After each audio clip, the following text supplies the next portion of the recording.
जय हिंद। स्वागत है आप सभी का हमारे इस यूट्यूब चैनल पर। और आज हम करने वाले हैं क्लास 11 होम साइंस। और इससे पहले हमने चैप्टर 1 से रिलेटेड जो भी आप लोग का फाइनल एग्जाम में प्रश्न पूछे जाते हैं उनका वीडियो आप लोग को दे चुके हैं। और आज का जो हमारा चैप्टर 2 है स्वयं को समझना, यानी कि अंडरस्टैंडिंग माई सेल्फ से जो भी आप लोग के एग्जाम का महत्वपूर्ण प्रश्न होने वाला है उन सभी प्रश्नों को लेकर आए हैं। तो मेरे प्यारे बच्चों, आप सभी वीडियो पर अंत तक बने रहें और जितना ज़्यादा हो सके वीडियो को लाइक सब्सक्राइब शेयर करना ना भूलें। चलिए शुरू करते हैं। आज का जो हमारा पहला सवाल है, स्वयं या आत्म सेल्फ से क्या तात्पर्य है। स्वयं या आत्म से क्या तात्पर्य है मेरे प्यारे बच्चों।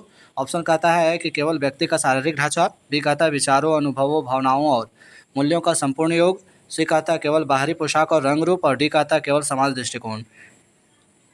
आप सभी को पॉजिटिव वर्ड्स का चुनाव करना है। तो यहाँ पे जो हमारा ऑप्शन नंबर बी में कहता है कि विचारों अनुभवों भावनाओं और मूल्यों का संपूर्ण योग, यानी कि ऑप्शन नंबर बी इसका राइट आंसर हो जाएगा। इसी तरह प्रश्न संख्या 2 कहता है कि किशोरावस्था के दौरान पहचान निर्माण की प्रक्रिया किस पर केंद्रित होती है। तो मेरे प्यारे बच्चों, किशोरावस्था के दौरान मैं कौन हूँ की खोज के द्वारा केंद्रित होती है, जो कि ऑप्शन नंबर बी के साथ चला जाएगा। बी इसका राइट आंसर हो जाएगा। अगले प्रश्न की ओर चलते हैं, जहाँ पे हमारा 3 नंबर प्रश्न कहता है कि अवधारणा के विकास में इनमें से कौन सा कारक महत्वपूर्ण भूमिका निभाता है। तो मेरे प्यारे बच्चों, अवधारणा के विकास में परिवार और मित्र, विद्यालय और समाज, व्यक्तिगत अनुभव। तो इस प्रश्न का जो सही आंसर होगा ऑप्शन नंबर डी के साथ चला जाएगा, इनमें से सभी। क्योंकि अवधारणा में एक परिवार और मित्र, विद्यालय और समाज और व्यक्तिगत अनुभव ये सभी उपयोगी होते हैं। 4 नंबर प्रश्न कहता है कि किशोरावस्था में शारीरिक परिवर्तनों का मुख्य कारण क्या होता है। तो किशोरावस्था में शारीरिक परिवर्तनों का मुख्य कारक होता है हार्मोनल परिवर्तन, जो कि ऑप्शन नंबर बी में दिया गया है। तो बी इसका राइट आंसर होगा। अगले प्रश्न की ओर चलते हैं, जहाँ पे हमारा 5 नंबर प्रश्न कहता है कि आत्मसम्मान से क्या अभिप्राय है। मेरे प्यारे बच्चों, आत्मसम्मान से अभी हमारा क्या अभिप्राय है पूछा जा रहा है प्रश्न। तो इस प्रश्न का जो करेक्ट आंसर होगा स्वयं के प्रति मूल्य या योग्यता की भावना, ऑप्शन नंबर बी इसका राइट आंसर होगा।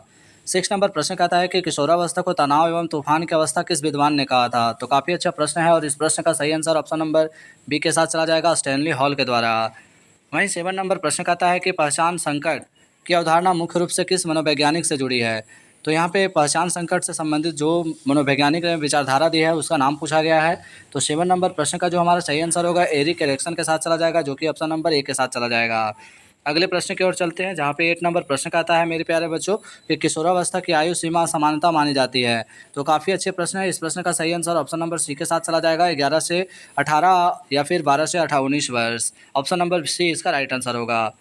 9 नंबर प्रश्न की ओर चलते हैं, जहाँ पे हमारा प्रश्न कहता है कि निम्नलिखित में से कौन सा संज्ञानात्मक विकास यानी कि कॉग्निटिव डेवलपमेंट का लक्षण है। तो 9 का जो हमारा सही आंसर होगा ऑप्शन नंबर किसके साथ चला जाएगा मेरे प्यारे बच्चों। तो ए के साथ चला जाएगा, अमूर्त यानी कि अमूर्त चिंतन की क्षमता का विकास, जो कि ऑप्शन नंबर ए के साथ चला जाएगा।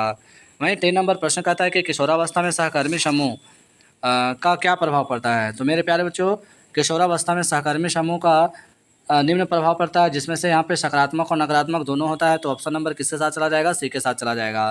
वहीं 11 नंबर प्रश्न कहता है कि शारीरिक स्व अवधारणा किस पर आधारित होती है। तो मेरे प्यारे बच्चों, शारीरिक स्व अवधारणा जो आधारित होती है वो किस पर होती है। तो वो होती है व्यक्ति के शरीर की बनावट और उपस्थिति पर, जो कि ऑप्शन नंबर ए में दिया गया है। तो ये इसका राइट आंसर होगा। 12 नंबर प्रश्न की ओर चलते हैं, जहाँ पे हमारा प्रश्न कहता है कि व्यक्ति के नैतिक विकास से क्या तात्पर्य है। मेरे प्यारे बच्चों, व्यक्ति के नैतिक विकास के बारे में यहाँ पे पूछा गया है। तो इस प्रश्न का जो सही आंसर होगा ऑप्शन नंबर ए के साथ चला जाएगा, सही और गलत के बीच अंतर समझने की क्षमता, यानी कि ऑप्शन नंबर ए इसका राइट आंसर होगा।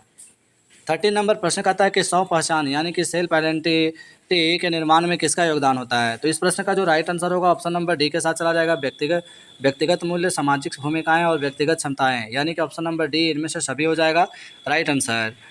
वहीं 14 नंबर प्रश्न कहता है कि सहानुभूति का क्या अर्थ है। तो सहानुभूति का अर्थ क्या, तो स्वयं को दूसरे की स्थिति में रखकर उनकी भावनाओं को समझना ही सहानुभूति कहलाता है। वहीं 50 नंबर प्रश्न कहता है कि किशोरावस्था में भावनात्मक अस्थिरता का मुख्य कारण क्या है। तो किशोरावस्था में भावनात्मक अस्थिरता का मुख्य कारण क्या है मेरे प्यारे बच्चों। तो तीव्र शारीरिक और हार्मोनल परिवर्तन, जो कि ऑप्शन नंबर ए के साथ चला जाएगा।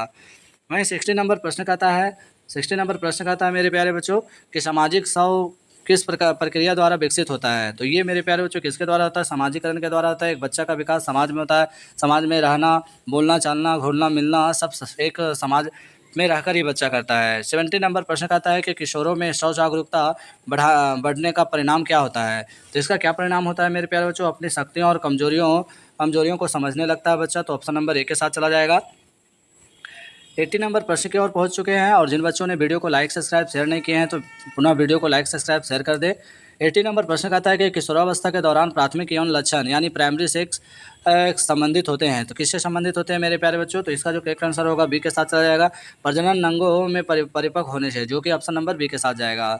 90 नंबर प्रश्न कहता है कि द्वितीयक यौन लक्षण में शामिल है। द्वितीयक यौन लक्षण में क्या शामिल होता है मेरे प्यारे बच्चों? तो इसमें लड़कों में दाढ़ी मुछाना, बिल्कुल सही बात है, लड़कों में स्तन का विकास होना और आवाज़ में बदलाव, तो ये तीनों होता है। तो ऑप्शन नंबर डी के साथ चला जाएगा, इनमें से सभी। 20 नंबर प्रश्न कहता है कि व्यक्तिगत स्वच्छता की इच्छा किस अवस्था की मुख्य विशेषता है? तो ये व्यक्तिगत स्वच्छता यानी कि किशोरावस्था की होती है। तो ऑप्शन नंबर सी के साथ चला जाएगा, सी इसका राइट आंसर होगा। 21 नंबर प्रश्न की ओर पहुंच चुके हैं। तो 21 नंबर प्रश्न कहता है कि संवेगात्मक परिपक्वता का लक्षण क्या है? मेरे प्यारे बच्चों, संवेगात्मक परिपक्वता का लक्षण पूछा गया है। तो इसका जो करेक्ट आंसर होगा ऑप्शन नंबर किसके साथ चला जाएगा? ऑप्शन नंबर पुरुष या छोटी बातों पर गुस्सा करना, अपनी भावनाओं पर नियंत्रण रखना, रोना और चिल्लाना, भावनाओं को पूरी तरह दबा देना। 21 का राइट आंसर हो जाएगा अपनी भावनाओं पर नियंत्रण, यानी कि ऑप्शन नंबर किसके साथ चला जाएगा? तो बी के साथ चला जाएगा। 22 कहता है कि जेंडर पहचान से क्या तात्पर्य है? तो जेंडर पहचान से यहाँ पे पूछा गया है जेंडर के बारे में। तो इसका राइट आंसर चला जाएगा पुरुष या महिला होने के आंतरिक, जैविक व सामाजिक समझ, जो कि ऑप्शन नंबर ए के साथ चला जाएगा। 23 नंबर प्रश्न कहता है मेरे प्यारे बच्चों कि अपने लक्ष्यों को निर्धारित करने और उन्हें पाने के लिए प्रयास करने की क्षमता को क्या कहते हैं? तो अपने लक्ष्यों को निर्धारित करने की क्षमता को स्व नियंत्रण कहते हैं, यानी कि ऑप्शन नंबर ए के साथ चला जाएगा, ये इसका राइट आंसर होगा। 24 नंबर प्रश्न की ओर चलते हैं, जहाँ पे हमारा प्रश्न कहता है मेरे प्यारे बच्चों कि किशोरावस्था में काल्पनिकता श्रोता की अवधारणा का अर्थ है। किशोरावस्था में काल्पनिक श्रोता की अवधारणा का अर्थ क्या होता है मेरे प्यारे बच्चों? तो इसका राइट आंसर होगा यह सोचना कि हर कोई केवल उसी को देख रहा है। ऑप्शन नंबर ए के साथ चला जाएगा, ये इसका राइट आंसर होगा। 25 नंबर प्रश्न कहता है कि किशोरावस्था के आत्म मूल्यांकन को प्रभावित करने वाला मुख्य कारक कौन सा है? तो इसका जो मुख्य कारक कौन सा है मेरे प्यारे बच्चों? तो इसका करेक्ट आंसर चला जाएगा माता पिता का दृष्टिकोण, बिल्कुल सही बात है। साथियों का फीडबैक, ये भी। व्यक्तिगत सफलताएं, ये भी होता है। तो ऑप्शन नंबर डी के साथ चला जाएगा, इनमें से सभी। 26 नंबर प्रश्न कहता है मेरे प्यारे बच्चों कि आत्म प्रत्यक्षीकरण क्या है? तो आत्म प्रत्यक्षीकरण क्या है मेरे प्यारे बच्चों? तो अपने स्वयं के व्यवहार और विशेषताओं का अवलोकन करना क्या कहलाता है? आत्म प्रत्यक्षीकरण कहलाता है। 27 नंबर प्रश्न कहता है मेरे प्यारे बच्चों कि स्वास्थ्य स्व अवधारणा विकसित करने के लिए क्या आवश्यक है? तो 27 नंबर का जो राइट आंसर होगा ऑप्शन नंबर किसके साथ चला जाएगा? तो ए के साथ चला जाएगा, सकारात्मक सोच और आत्मविश्वास। 28 नंबर प्रश्न कहता है कि किशोरावस्था में मूल्यों और विश्वासों का निर्माण किस प्रकार होता है? तो ये होता है परिवार, संस्कृति और व्यक्तिगत अनुभव के अंतर संबंध से होता है मेरे प्यारे बच्चों। तो ऑप्शन नंबर बी इसका राइट आंसर हो जाएगा। 29 कहता है कि अनुकूलनशीलता का क्या अर्थ है?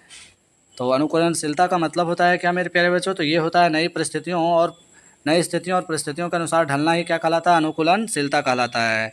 और आखिरी प्रश्न आप लोग के लिए होमवर्क दिया जा रहा है कि स्वयं यानी कि सेल्फ के मुख्य रूप से कितने आयाम या घटक होते हैं? इसके लिए आप लोग को 4 ऑप्शन दिया गया है।